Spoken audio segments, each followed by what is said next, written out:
Top three challenges for folks with eating disorders or a history of eating disorders during COVID. Number one, I'm going to say that we are all, you and I right now, and probably everyone else who's listening or watching this, is much closer to their kitchen than they normally would be. Yes, I can attest. At least at the time, a day and time that we are recording this, right? Like for me, on a Wednesday at 4:45, I would not normally be 3 feet from my kitchen, but now I am, right? So that's a real issue for people who struggle with loss of control eating, for people who find themselves doing a lot of grazing or feeling badly around unplanned eating, right? We're just in this environment now during the pandemic where we're kind of all, in a much higher risk zone.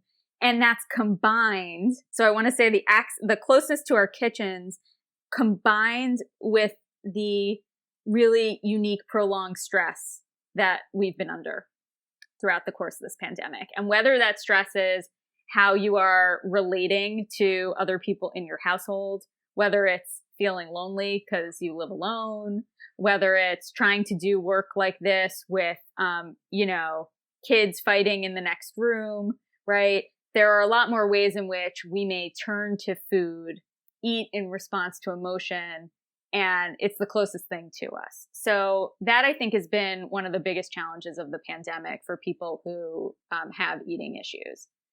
The second challenge is something that we've talked about a little bit already. The second challenge has to do with just how much we are confronted with our own image on Zoom calls, even on like FaceTime calls with families.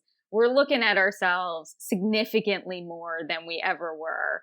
And it can really distort our sense of how we look and cause a lot of unnecessary distress. And we're also not getting breaks from it. So even if it was happening a little, it's not just happening a little. Like most of us are spending hours and hours with, looking at that image, and it's at the best distracting, and at the worst can be quite triggering for some people. I think the third challenge of the pandemic is an element of the pandemic that in other ways is sort of this lovely feature of this time, actually, which is that like we all have time to like sort of pursue projects,